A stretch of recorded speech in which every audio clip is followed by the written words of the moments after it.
Palworld bout to get sued hard. I honestly cannot believe that the Palworld devs haven't been sued by Nintendo. I can't wait for Palworld to get sued. Anyway, I hope Palworld's devs get sued because those designs are not even subtly plagiaristic LMAO. How the f did Nintendo not sue the creators of Palworld? At Nintendo of America, I'm surprised that you guys haven't sued Palworld. Palworld gonna get sued like. Palworld is so getting sued now. At some point they will get sued by Nintendo. Palworld makers getting sued and shut down by Nintendo in 3, 2, 1.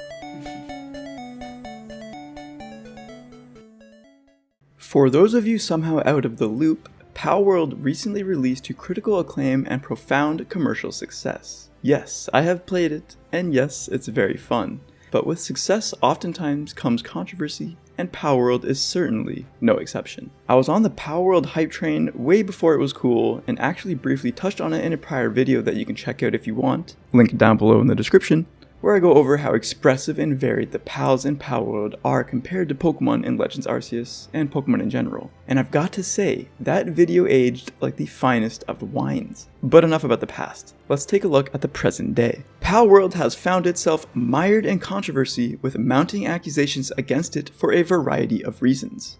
The main one being that of plagiarism. Others are making claims of AI use, but from what I've seen, those claims are completely baseless and are nothing more than an attempted smear campaign, with the intentions behind said campaign being painfully transparent. Even if it was true, that's outside the scope of this video, as today I want to go over some accusations related to the former charge. The word plagiarism has been thrown around so many times that it's making my head spin.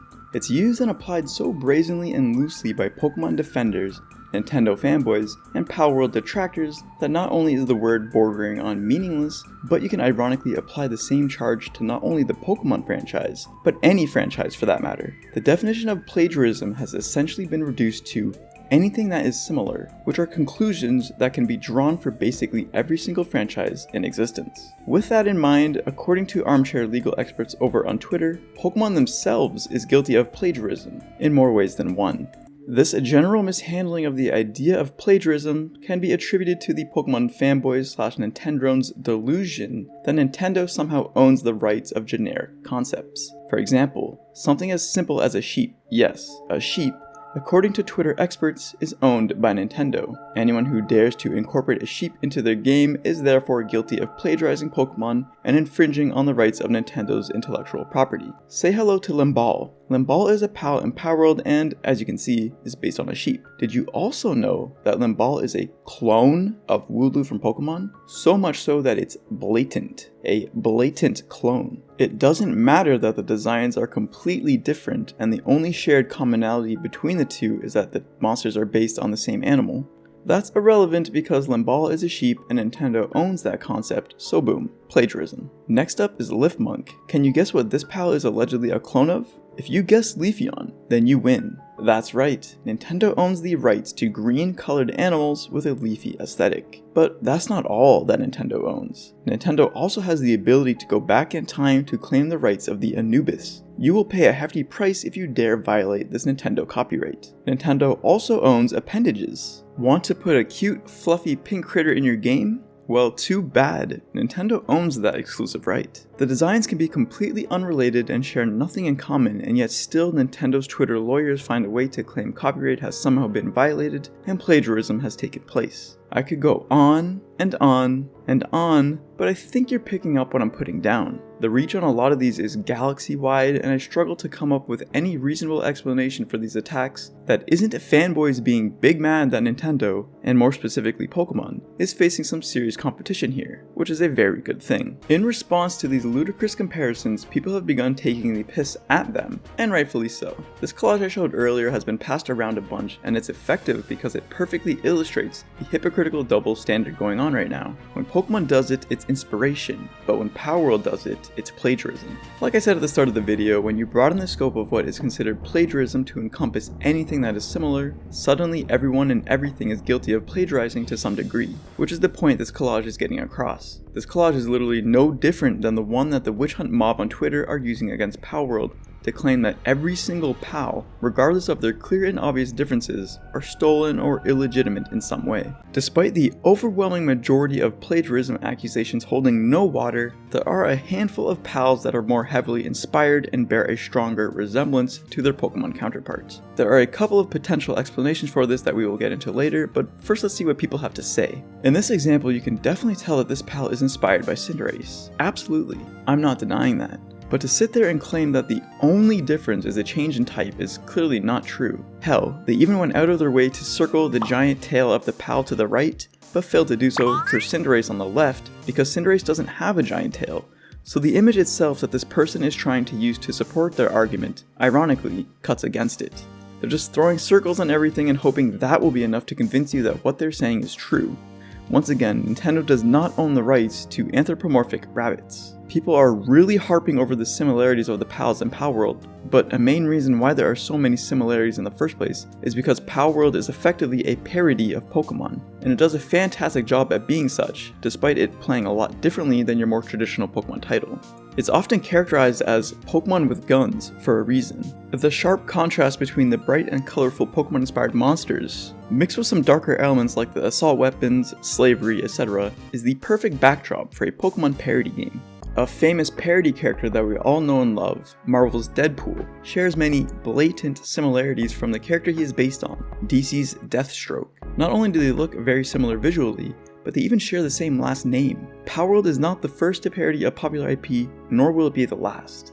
And so questioning why a parody of Pokemon is so similar to Pokemon is self-defeating and self-evident. The real question is how similar is too similar in order to cross into the realm of actual, real plagiarism. It's not at all a clear-cut case as many on Twitter would have you believe. That accusation is muddied even further with another element, namely coincidence. There was a user on Twitter who was under the impression that Palworld had stolen a Fakemon design that they had made. Accusations were dropped in a similar manner to the ones we see nowadays, and the devs were henceforth labeled as thieves. Turns out the PAL in question, Hang You, was featured in a trailer well before the Twitter user's Fakemon even existed, and it was just all one huge coincidence. The moral of the story being that you shouldn't jump to conclusions no matter how plausible they may seem, a story that may very well repeat itself. Some people have taken it upon themselves to dig a little deeper by scrutinizing the Palworld models using 3D model viewing software, with many insinuating that PALs are nothing but stolen Pokemon models. The motivations of some of these individuals are questionable, to say the least. From what I saw, there wasn't a single perfect match, but on the surface they definitely could be convincing comparisons as they are quite similar, which, as we've been over, comes as no surprise in a Pokemon parody and could also be chalked up to mere coincidence. Some users with 3D model backgrounds clap back at these allegations by asserting that the models are entirely different models and therefore not ripped or stolen assets. Others insist that such similarities are an impossibility. Some PALs appear to be inspired by amalgamations of several different Pokemon. A clever design choice as you're able to create monsters with a sense of familiarity while simultaneously feeling new and fresh. These PALs don't look like any single Pokemon in particular and so therefore aren't similar to any single one exclusively. If you need to appeal to several different Pokemon in order to claim plagiarism, doesn't that suggest that the monster in question is distinct and unique enough to differentiate it from whatever it's being compared to? The only example that got a reaction out of me was this PAL, Azurobe, whose hair bears a striking resemblance to that of Primarina, right down to the wicks that stick out on the top and bottom. For an eyeball test you can tell they're not exactly the same, and some have added that the meshes are completely different, yet the similarities are undeniable. The PAL itself looks nothing like Primarina and is an example of an amalgamation PAL, but the hair is quite similar for sure. But how similar is too similar? Where do you draw the line in the sand? Speaking of hair, Palworld is not the only one to take inspiration from luscious locks. Pokemon has done the same even in their most recent generation. Goldango, for instance, the 1000th Pokemon, has hair that shares a similar striking resemblance to that of the Cheese String Man of all characters, right down to the single lock of hair coming down towards the face. How similar is too similar? I'll leave you guys with one final example that puts Pokemon in the spotlight. Ghastly is a familiar face that many of us have grown up with over the years. Did you know that this is what Ghastly initially looked like when it was first created? This happens to look very similar to that of Smog in Dragon Quest, who is featured in the collage from earlier. Smog was a gaseous creature with a malevolent face featured in Dragon Quest II, a game that came out in 1987. Ghastly wasn't conceived until around 1990, about 3-ish years later, and also just so happens to be a gaseous creature with a malevolent face. How similar is too similar? If Twitter existed back in the 90s and had seen this comparison, Pokemon would swiftly be accused of ripping off Smog, charged with the heinous crime of plagiarism, and shortly after followed up by the mob demanding Pokemon get sued into oblivion. It wasn't until 1995 where Ghastly adopted its more modern look of being a ball within a cloud of smoke that we are all accustomed to. Was this done in an attempt to further distance Ghastly from the Smog in Dragon Quest, to squash any potential legal disputes in the future? Perhaps. We'll never know for sure, but it's certainly a possibility. To conclude, almost all of the plagiarism claims leveled against Palworld are bogus nothing burgers made by desperate individuals who feel compelled to defend the sanctity of their beloved multi-billion-dollar company, or by those stunningly ignorant of copyright laws, pointing out that a parody of a thing as similar to said thing is kind of the whole point of a parody and is mostly rendered redundant as a result. There are, however, a small handful of examples that may potentially hold some weight, but it's ultimately not up to us to decide whether these claims are legitimate or not. Nintendo is well known for aggressively protecting its intellectual property, oftentimes to a fault. They already strike down a Palworld Pokemon mod within days, so their eyes are clearly on the project. The Pokemon Company even felt pressured enough to release a statement acknowledging the release of Palworld, without referring to it by name of course, and stating that they will investigate further, which sounds like nothing more than PR corporate speak. Palworld has been in the public eye for several years now, with some of its more problematic pals being around for just as long. So if Nintendo and the Pokemon Company actually had a case, it's likely they would have pounced well before a major competitor blew up the way it did. Maybe some new developments will come to light and, like the Pokemon Company said, they're looking into things more as we speak.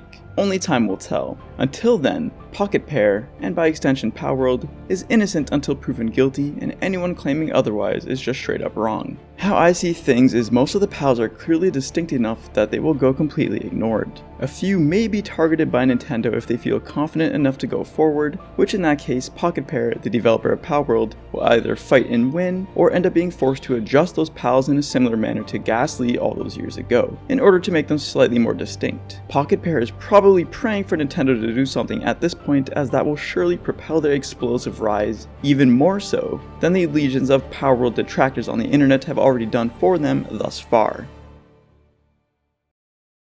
Anyways, that's my 2 cents on the Palworld plagiarism arc. I definitely have a lot more to say about Palworld in general, and will most definitely be dropping some more vids in the near future, so stay tuned. I gotta say, it's been quite a while, and I missed you guys, and I hope you've all been well. Make sure to leave your thoughts on this whole situation down below. Till next time.